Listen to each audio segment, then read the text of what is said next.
The wheels within wheels aren't angels, they're a living part of a craft that is a throne that have cherubim in it along with God. So the Lord is a fire from the waist down and a bright amber appearance from the waist up being. The wheels are next to the cherub. 4 wheel beings and 4 cherubim make up one throne. Thrones are alive and infused with the spirit of the cherubim like sync technology. Domes within domes, firmament above the head of the cherubim. A form of hands under their wings, so not a hand.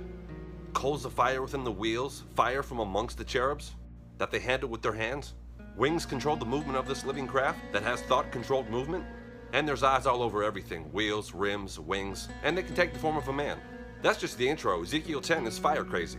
Learn a lot in a short time by paying attention to some key details that I'm going to show you from Ezekiel 10, a little before and after, which you always want to do to get the context, and a little bit from Ezekiel 1, then we're out. Could you phase an angel taking you by a lock of your hair and teleporting you somewhere between heaven and earth? Well, that's where we find Ezekiel. He's chilling in his house worshiping when this fire amber being, who's the Lord, takes him on this journey. Somewhere between heaven and earth, he talks about the firmament above the head of the cherubim. Repeatedly, we'll be coming back to that. He also mentions the throne of sapphire. Video plug on my page about God's throne. Let's jump right into the text with some key details I'm going to point out. In verse 5, you discover the cherubim's wings make noise, a lot of noise. The wings sound like many waters, like the tumultuous noise of an army, and like the voice of God Almighty. Cross-referencing this also with chapter 1. Verse 6, you see the mysterious coals of fire and fire from amongst the wheels and amongst the cherubim. Let's read verses 8 through 14. The cherubim appeared to have the form of a man's hand under their wings. Form of a man's hand? And when I looked, there were 4 wheels by the cherubim, 1 wheel by 1 cherub, and another wheel by each other cherub. The wheels appeared to have the color of beryl stone. As far as their appearance, they all looked alike, as if they were a wheel within a wheel. Some artist depictions of these wheels within wheels. Some will be more accurate than others. When they went in any direction, they did not turn aside when they went, but followed in the direction the head was facing. Verses 11 through 13 describe how they move and how it would be very unconventional for modern aircrafts, completely higher technology, and how they move at the speed of thought. Wherever they think they want to go, they go. As for the wheels, in my hearing, they were called wheel, which is the Hebrew word galal. Check it out. Galal means wheel, whirl, whirlwind, which is very interesting. We'll be coming back to that, and war chariot, God's Merkaba, which we've told you.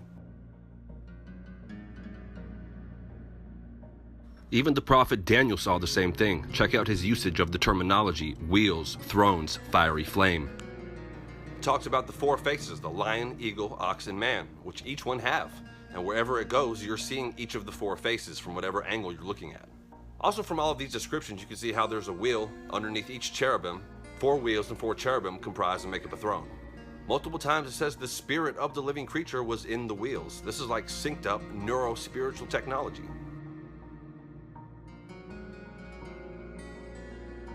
Oh yeah, and the cherubim have hooved calf's feet and they sparkle like furnished bronze.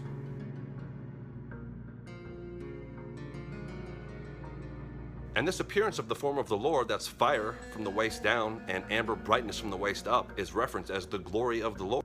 Also, you see constant references to fire, amber, coals of fire, fire, bronze, and beryl. References in chapter 1, the living creatures, the appearance was like burning coals of fire, or the appearances of like torches going back and forth from amongst the living creatures. Bright fire and lightning flashes. Wherever the spirit wanted to go, it went, because the spirit of the living creature was in the wheels. Finally, at the end of chapter 1, there's a lot more references to the sapphire throne and lots of firmament weirdness, layers of firmaments, where it talks about firmament above the cherubim's heads. There's either layers of firmaments, domes within domes, or God's Merkaba has its own firmament. This special technological throne with 4 wheels and 4 cherubim that God rides on, with the appearance of fire from the waist down and bright amber from the waist up, where there's flashes of lightning going on, where it's a whirlwind appearance coming down, that possibly has its own firmament. It's fascinating. Ezekiel's fire, lots of other fascinating rabbit holes and gems, like the mark of God, which is a seal that he put on people that served him, that he had an angel put on. You see the same mark of God replayed in Revelation, where the locust army from Revelation 9, the bottomless pit, only attacked the people that don't have the mark and the seal of God.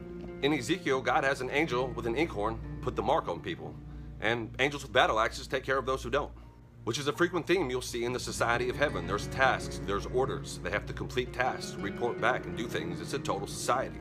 Also, God's problem was that there was so much sin and sin in secret, especially with Israel's leaders, and they were actually worshiping other gods and doing rituals and worshiping other gods in secret. Pretty sorry. Also, the common people were in a state where they thought God had just abandoned them and wasn't paying any attention to them and wasn't watching. So they would frequently say, God's abandoned us, who cares, let's just do whatever. While getting darker and darker on the inside in the spiritual climate. I think a lot of us can relate to that today. I get it. But hold on.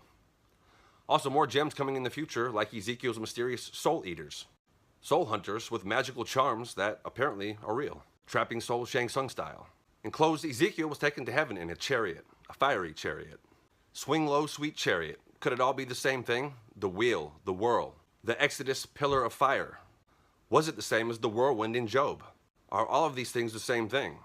Check out one more really interesting verse at the beginning of Ezekiel 1. Then I looked, and behold, a whirlwind was coming out of the north, a great cloud with a raging fire engulfing itself, and brightness was all around it, and radiating out of its midst like the color of amber out of the midst of fire. Also from within came the likeness of the 4 living creatures.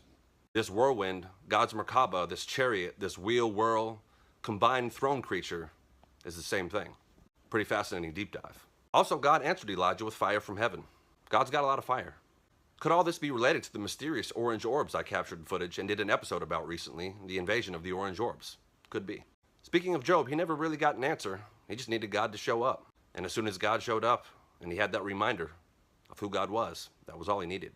Till that fiery chariot comes to get you, don't get Mandela affected or frequency warfared out of your faith. You never know who's watching, or who might show up one day to grab you by the lock of your hair.